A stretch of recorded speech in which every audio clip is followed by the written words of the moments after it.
Hello student, तो आज हम लोग स्टार्ट करने वाले हैं एक्सरसाइज 1.1 के क्वेश्चन नंबर सेकंड को। क्वेश्चन नंबर सेकंड से पहले अगर आपने क्वेश्चन नंबर फर्स्ट को नहीं देखा है और यूक्लिड विभाजन एल्गोरिथम क्या होता है ये नहीं देखा है आपने, तो आप जाके देख सकते हैं। आई बटन में आपको वीडियो देखने को मिल रहा है और इसकी मदद से ही हम लोग सॉल्व करने वाले हैं यहाँ पे क्वेश्चन नंबर सेकंड को। तो क्वेश्चन नंबर सेकंड आपसे क्या कहता है कि आपको 3 टर्म दिए गए हैं, टर्म यानी कि पद दिए गए हैं। पद कौन कौन से हैं? 6q + 1, 6q + 3, then 6q + 5। तो यहाँ पे 6q धन 1, 6q धन 3, 6q धन 5 ये 3 टर्म दिए गए हुए हैं आपको। अब आपसे ये कहा जा रहा है कि कोई भी धनात्मक विषम पूर्णांक, धनात्मक विषम पूर्णांक कौन कौन से होते हैं? धनात्मक विषम पूर्णांक होते हैं 1, 3, 5, 7 डैश डैश, या फिर थोड़े और लिख लेते हैं 9, 11, 13, 15, 17 और 19। तो इस तरह से ये जो पूर्णांक है डैश डैश, ये सब हमारे कैसे पूर्णांक है? विषम पूर्णांक है। तो इन विषम पूर्णांकों को हम इस तरह से लिख सकते हैं, ये आपसे कहा जा रहा है। और ये जो q है ना, q क्या होगा? यहाँ पे पूर्णांक होगा। देखिए यहाँ पे q का तो गुणा हो रहा है, तो ये जो q होगा वो पूर्णांक है, ऐसा आपसे सवाल में कहा जा रहा है। ठीक है, चलिए थोड़ा सा इसको डिटेल में देखते हैं। अगर हम यूक्लिड विभाजन प्रमेयिका की बात करें तो यूक्लिड विभाजन प्रमेयिका क्या कहती है? ये कहती है कि a = bq धन r, जहां पे r जो होता है वो हमेशा ही छोटा होता है b से, बड़ा और बराबर होता है किससे? 0 से। तो ये आपकी यूक्लिड विभाजन प्रमेयिका है। यहाँ पे ये क्या है? रिमाइंडर है। तो आपको उसी तरह से ये देखने को मिल रहा है। चलिए अब अगर बात करें 1 की, क्या 1 की, 1 को पाने की, तो आप इसे कैसे लिख सकते हैं? 1 कैसे मिलेगा? अगर आप इसका इस्तेमाल करें पूर्णांक, पूर्णांक की अगर बात करें तो पूर्णांक कहां से शुरू होते हैं? यहाँ पे लिख लेते हैं पूर्णांक। पूर्णांक कहां से शुरू होते हैं? पूर्णांक जो होते हैं वो 0 से स्टार्ट होते हैं। इधर भी होते हैं नेगेटिव नंबर्स भी होते हैं, पॉजिटिव नंबर्स भी होते हैं, पर हमें यहाँ पे पॉजिटिव नंबर चाहिए, इसलिए हम पॉजिटिव की अगर बात करें यहाँ पे तो ले लेते हैं 0, 1, 2, 3, 4 ऐसे करके डैश डैश सो ऑन। तो अब यहाँ पे क्या करना है? 6q, q की जगह पे आप 0 रख दें और यहाँ पे +1, तो आपको रिजल्ट कितना मिलने वाला है? दैट इज यहाँ से 1 मिलने वाला है, 1 = 1 हो जाने वाला है। ठीक है, दूसरी चीज यहाँ पे क्या होने वाला है? 6q + 3, 6q + 3, यहाँ पे अगर आप फिर से 0 रख देंगे +3 तो ये आपको कितना दिलाएगा? यहाँ पे 3 के बराबर दिखाना था, तो 3 = 3 यहाँ से आपको ऐसे मिलने वाला है। तो जब आप यहाँ पे वैल्यू रखते जाएंगे 0, 0, 0, 1, 1, 1, 2, 2, 2 ऐसे करके जब आप q की जगह पे रखते जाएंगे तो आप देखेंगे कि आपको यही पूर्णांक मिल रहे हैं। अब बात आती है एक चीज की कि अगर यहाँ पे 6q या फिर let us suppose 6q + 2 and 6q + 4, क्योंकि देखिए अगर बात करें रिमाइंडर के शेषफल की, तो शेषफल अगर हम किसी भी संख्या को 6 से विभाजित करेंगे तो शेषफल हमारे पास कितने मिलने वाले हैं? 0, 1, 2, 3, 4 और 5। इसके अलावा कुछ भी शेषफल नहीं आने वाला है जब हम किसी भी संख्या को 6 से विभाजित करवाएंगे। इन 6 अंकों के अलावा कोई भी संख्या आपको देखने को नहीं मिलेगी। तो यहाँ पे क्या हो सकता है? 6q, रिमाइंडर क्या है? यहाँ पे शेषफल क्या है? 0 है। देन 6q + 1, जब यहाँ पे +1 दिखा रहे हैं हम तो क्या है? शेषफल 1 है। देन यहाँ पे 6q + 2, तो यहाँ पे शेषफल कितना है? 2 है। 6q + 3, रिमाइंडर कितना है? यहाँ पे 3 है। ये वाला टर्म यहाँ से आप कंपेयर कर सकते हैं यूक्लिड विभाजन प्रमेयिका से। इसलिए ये जो यूक्लिड विभाजन प्रमेयिका थी ये कितनी इंपॉर्टेंट थी इसके लिए, ये हमने देखा। अब देखिए ये जो टर्म है तो रिमाइंडर हमारे पास इतने ही हो सकते थे, या तो ये या तो ये। तो ये तो बात हुई थी समझने के लिए। अब सॉल्व कैसे करना है ये देखते हैं। तो आपको सबसे पहले ये लिखना होगा, यूक्लिड विभाजन प्रमेयिका लिखनी होगी। फिर आपको ये बताना होगा कि जो रिमाइंडर है, शेषफल है, वो या तो 0 हो सकता है, 1 हो सकता है, 2 हो सकता है, 3 हो सकता है, 4 हो सकता है या फिर 5 हो सकता है। तो इस तरह से आपको अपने नोटबुक पे लिखना है सीक्वेंस के साथ। ये तो मैंने आपको समझाने के लिए बताया था। अब उसके बाद आप करेंगे क्या? आपको ये बताना है कि अगर आप 6q को क्या करते हैं? विषम संख्या की परिभाषा क्या होती है? जो किसी से विभाजित ना हो, किसी से विभाजित ना हो यानी 2 से विभाजित ना हो।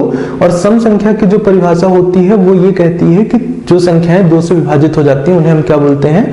सम संख्या बोलते हैं। तो बेसिकली सम संख्या की परिभाषा होगी 2 से विभाजित होने वाली। तो क्या ये संख्याएं 2 से विभाजित हो रही हैं? चलिए आइए पता करते हैं। अगर 6q को हम विभाजित करें 2 से, तो यहाँ से 2 एकम 2 और यहाँ से 2 3 6, तो यहाँ से आपको 3q जो है वो आंसर मिलने वाला है। 6q प्लस 2 की अगर बात करें, इसे विभाजित करें 2 से, तो जब आप इसे लिखेंगे तोड़ने के बाद, तो यहाँ पे 6q प्लस 2/2 और यहाँ पे 2, तो यहाँ से 2 3 6 हो जाएगा, 2 एकम 2 हो जाएगा, तो यहाँ से आपको कितना आंसर मिलेगा?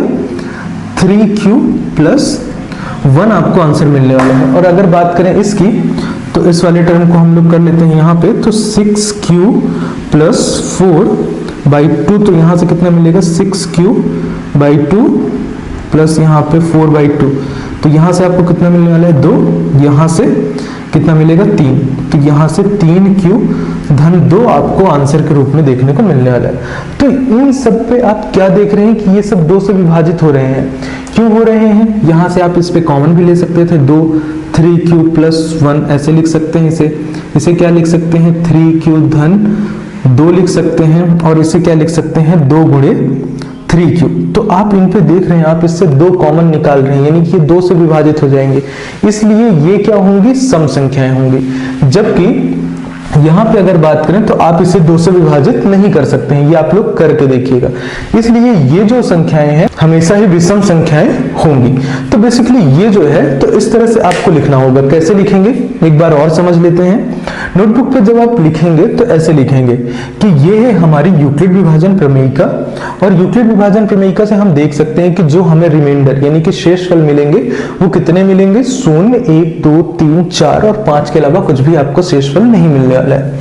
फिर उसके बाद लिखेंगे आप कि ऐसी ऐसी कंडीशन आप लिख सकते हैं यूक्लिड विभाजन प्रमेयिका की मदद से, और फिर आप बताएंगे ऐसे करके देख सकते हैं या दिखा सकते हैं। अगर नहीं भी करना है तो ये 2 को कॉमन लेके, अगर ये सब नहीं लिखना है तो ये 2, ये जो 2 है इसको बाहर निकाल के यहाँ पे आप लोग लिख के बताएंगे कि ये जो संख्या है 2 से विभाजित हो रही हैं, जबकि यहाँ पे 2 से विभाजित नहीं हो रही हैं, इसलिए हम इसे क्या कहेंगे? विषम पूर्णांक कहेंगे। तो इस टाइप के 2 क्वेश्चन और हैं आपकी एक्सरसाइज में, जिन्हें हमें सॉल्व करना है। इस क्वेश्चन पे इसीलिए मैंने इतना टाइम दिया है, जिससे अगले क्वेश्चंस को आप लोग बहुत ही आसानी से समझ सकें। तो अब हम लोग समझेंगे क्वेश्चन नंबर 4 को। क्वेश्चन नंबर 4 में आपसे कहा क्या जा रहा है? क्वेश्चन नंबर 4 जो है लगभग क्वेश्चन नंबर 2 से मिलता जुलता है, उसी कॉन्सेप्ट से आपको सॉल्व करना है। क्वेश्चन नंबर 4 आपसे कहता है कि अगर कोई भी धनात्मक पूर्णांक का जो वर्ग होगा वो किस रूप का होगा? 3m या 3m प्लस 1 के रूप का होगा। चलिए, तो इसकी शुरुआत करने से पहले जहां पे m जो होगा वो क्या होगा? पूर्णांक होगा। इसकी शुरुआत करने से पहले फिर से एक बार यूक्लिड विभाजन एल्गोरिथम की बात करेंगे या फिर प्रमेयिका की बात करेंगे। तो प्रमेयिका आपसे क्या कहती है? चलिए सबसे पहले तो यहाँ पे समझते हैं कि जो प्रमेयिका थी वो क्या थी? a इक्वल टू यहाँ पे b q प्लस r, और यहाँ पे क्या था? r जो है वो हमेशा ही छोटा होगा b से, बड़ा और बराबर होगा 0 से। ये आपकी प्रमेयिका कहती है। जो यूक्लिड जी ने प्रमेयिका बोले थे वो यही है। ठीक है, तो इस प्रमेयिका की मदद से ही हमें सिद्ध करना है। तो अगर कोई भी संख्या, अगर हम b की जगह पे 3 रखें, है ना, और हमें क्या चाहिए है? a चाहिए है। लेट अस सपोज a नहीं x मान लेते हैं, या b, तो b की जगह पे हमने रख लिया है, x मान लेते हैं। कोई भी संख्या x इस तरह से होगी, यहाँ पे q होगा प्लस r की जगह पे क्या होगा? रिमाइंडर कितना आएगा? 1 आएगा। दूसरी चीज, या तो x किस तरह से हो सकता है? 3q प्लस 2 रिमाइंडर आ सकता है, या तो वो जो नंबर होगी वो पूरी विभाजित हो जाएगी 3 से, तो यहाँ पे 3q प्लस 0 रिमाइंडर आ सकता है। इसके अलावा कोई भी केसेस नहीं हो सकते हैं। जब हमने 6 की बात करी थी, लाइक कि जब पिछले सवाल में यहाँ पे 6q प्लस 1 था, 6q प्लस 3 था, 6q प्लस 5 था, तो यहाँ पे हमने क्या डिस्कस किया था कि रिमाइंडर जो है, शेषफल जो है वो हमेशा ही 6 से छोटा होगा। तो यहाँ पे भी शेषफल जो होंगे वो हमेशा ही 3 से छोटे होंगे। क्यों? क्योंकि जैसे ही यहाँ पे 3 आता तो 3 विभाजित हो जाता 3 से, तो इस वजह से यहाँ पे 3 ही कंडीशन हो सकती है। तो इस 0 को मिटा के हम लोग इसे रख लेते हैं 3q। तो जो भी नंबर्स हैं तो वो इस टाइप के होंगे। अगर हम 3 से विभाजित करवा रहे हैं तो हमें रिमाइंडर में कितना मिलने वाला है? हमें रिमाइंडर में सिर्फ इतना ही मिलेगा, 1 2 या फिर 0। चलिए, तो अब इन 3 नंबर्स का हम लोग कर लेते हैं वर्ग। तो इन 3 नंबर्स का अगर हम वर्ग करके देखें तो हमें क्या मिलने वाला है? चलिए सबसे पहले अगर बात करें यहाँ पे, तो अगर इसको हम वर्क करते हैं तो एक्स स्क्वायर यहाँ पे इक्वल टू यहाँ पे 3q प्लस 1 का होल स्क्वायर, यहाँ पे पूरे का वर्ग करना होगा हमें। तो यहाँ से क्या मिलेगा जल्दी बताइए, 3q तो यहाँ से 9q स्क्वायर हो जाएगा, 3 का वर्ग करेंगे तो कितना हो जाएगा, जल्दी से ओपन करिए। और यहाँ पे अगले टर्म में क्या होने वाला है, 3q और 1 का गुणा हो जाएगा और 2 का गुणा और, तो 6q हो जाएगा। जल्दी बताइए, करके देखिएगा आप लोग एक बार, खुद से सॉल्व करने की कोशिश करा करिए इन सवालों को। इससे क्या होगा कि आपको भी कॉन्फिडेंस आएगा, और जब ये सवाल आप लोग यहाँ पे देखते हैं तो फिर यहाँ से सिर्फ इतना मैच करिए कि आपका तरीका और मेरा तरीका क्या सेम है या फिर नहीं है, ठीक है। और अगर 1 के वर्ग की बात करें तो 1 का वर्ग 1 ही होने वाला है, ठीक है। अगर इस टर्म की बात करें तो इसका अगर स्क्वायर करें, x अगर इस तरह से होता तो x स्क्वायर की वैल्यू कितनी आने वाली है, 3q धन 2 का वर्ग, ठीक है। इसको अगर हम लोग सॉल्व करेंगे तो कितना आने वाला है, जल्दी बताइए। यहां से 3q का स्क्वायर कितना हो जाएगा, 9q स्क्वायर हो जाएगा। इन दोनों का गुणा करिए, 3 दूनी 6 और 2 का गुणा और करिए। a प्लस बी का होल स्क्वायर आप लोगों को याद होना चाहिए, क्या याद है आप लोगों को, यहाँ पे होता है a square plus B square plus 2ab, तो ये होता है। या फिर आप इसे ऐसे भी लिख सकते हैं, a square plus 2ab plus b का वर्ग। तो इस तरह से ये स्क्वायर होते हैं जो कि यहाँ पे आपको देखने को मिल रहा है। पहले a का स्क्वायर है, फिर 2ab है, फिर b का स्क्वायर है इस वाले टर्म में। अब हमने a का स्क्वायर लिख लिया है, a की जगह पे क्या है, पूरा ये 3q है, तो 3q का वर्ग कितना होगा, 9q स्क्वायर।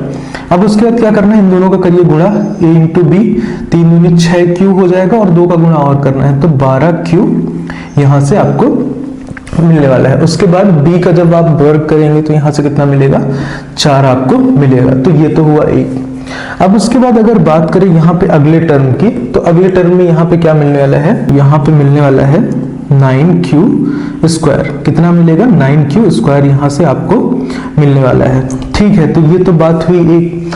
अब देखिए यहाँ पे करना क्या है, अगर बात करें यहाँ पे इनसे 3 कॉमन निकालते हैं, तो जब आप इससे 3 कॉमन निकालेंगे तो यहाँ पे आपको क्या मिलने वाला है, यहाँ पे तो 3 है नहीं, तो सबसे पहले +1 जो है यहाँ पे आपका बच जाएगा। इन दोनों में से 3 कॉमन निकलेगा, निकाल लेते हैं, लिख लेते हैं। उसके बाद क्या करना पड़ेगा, यहाँ पे जब आपने इससे 3 निकाला है तो यहाँ पे कितना बचेगा, 3q स्क्वायर बचेगा।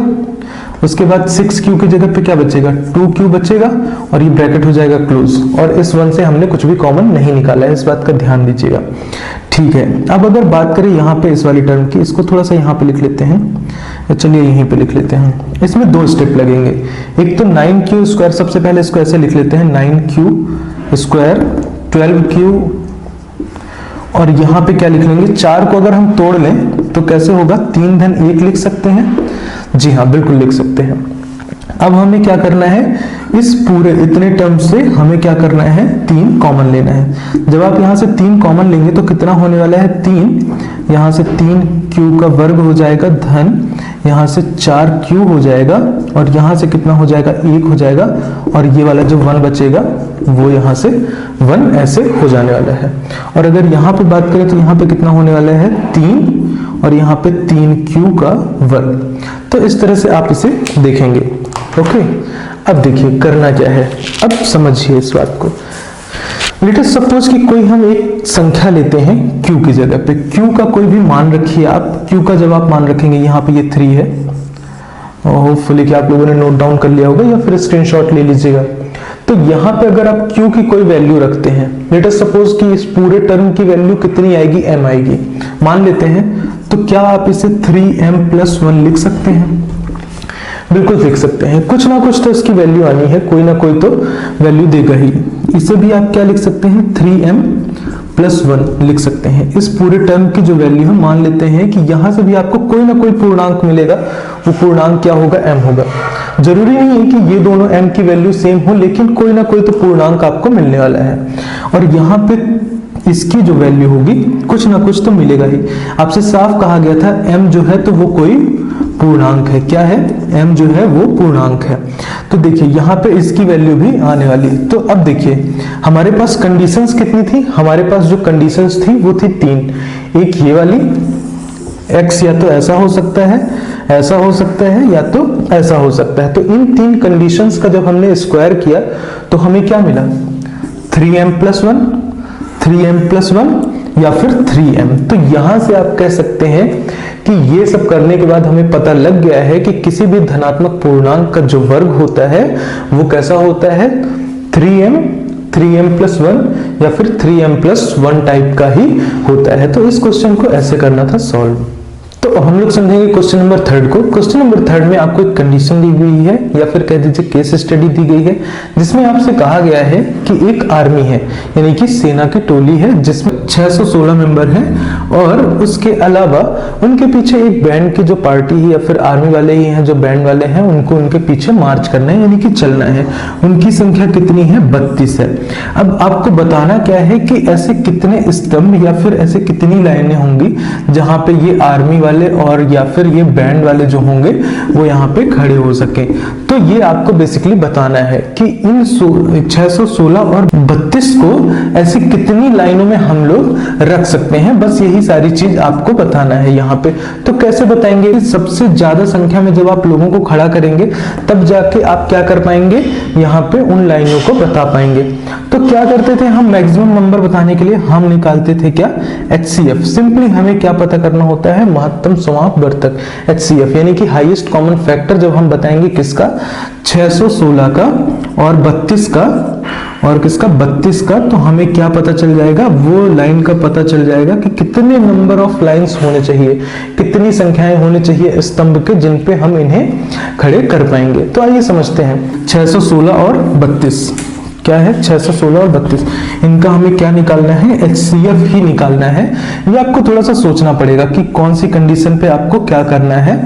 तो यहाँ पे HCF निकालना है, कैसे निकालेंगे, 616 लिख लेते हैं यहाँ पे, 616।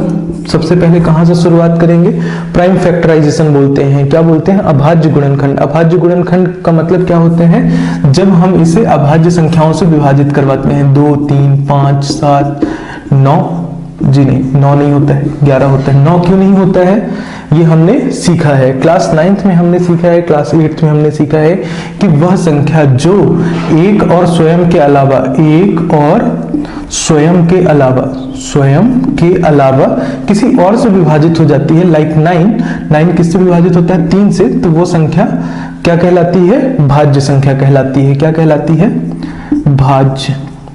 और जो एक और स्वयं से विभाजित होती हैं, जैसे कि ये, तो ये क्या कहलाती है, अभाज्य संख्याएं कहलाती हैं।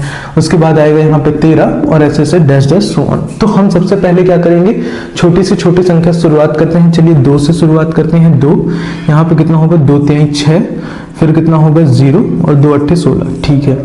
2 फिर यहाँ पे कितना होगा, 2 1 2, 2 5 10, 2 4 8, ठीक है। 2 फिर कितना होगा, 2 7 14, 2 7 14, यहाँ पे ये हो गया है। अब देखिए 77 को आप क्या लिख सकते हैं, 11 गुणे 7 लिख सकते हैं। तो क्या होने वाला है, फिर हम किससे करेंगे, चलिए 11 से कर लेते हैं। इस क्वेश्चन को आप एक्सरसाइज 1.2 के शुरू होने से पहले जब आप समझेंगे कि आप इसे देखिए 161, अगर हम इसकी बात करें तो यहाँ पे 308 और यहाँ पे 2154, यहाँ पे 2 से जब विभाजित करेंगे कितना आएगा, 77। तो यहाँ पे जब आप बात करें यहाँ पे तो कितना होने वाला है, 7। और यहाँ पे आप इसे ऐसे भी कर सकते थे, ऐसे। तो अब जब करेंगे तो यहाँ से 7 और यहाँ पे आ जाएगा 1, यहाँ पे करेंगे 1 11 और यहाँ पे आ जाएगा 1। तो इन दोनों तरीकों से कर सकते थे। यहाँ पे 7 और 11 लिखा हुआ है, यहाँ पे 11 और 7 लिखा हुआ है। तो ये जो चीजें हैं ये आप एक्सरसाइज 1.2 शुरू होने से पहले ये सारी चीजें आपको बताई जाएंगी। बेसिकली यही होता है फंडामेंटल थ्योरम ऑफ अर्थमेटिक, यानी कि अंकगणित की आधारभूत प्रमेय जो है वो यही कहलाती है। तो इसके बारे में हम बाद में डिस्कस करेंगे, ठीक है। तो अभी हमने क्या किया यहाँ पे, ये मैंने थोड़ा सा आपको एक इंट्रोडक्शन बता दिया है कि हम क्या पढ़ने वाले हैं 1.2 में। अब हमने क्या देखा, चलिए यहाँ पे अगर बात करें तो ये हमें मिला है यहाँ से। चलिए थोड़ा सा और डिटेल में कर लेते हैं। यहाँ पे 77, देन यहाँ पे 7 से अगर इसे विभाजित कराएंगे 11 और यहाँ पे 11 से करेंगे तो कितना आएगा, 1 आने वाला है। देन यहाँ पे क्या है, 32 है, कितना है 32।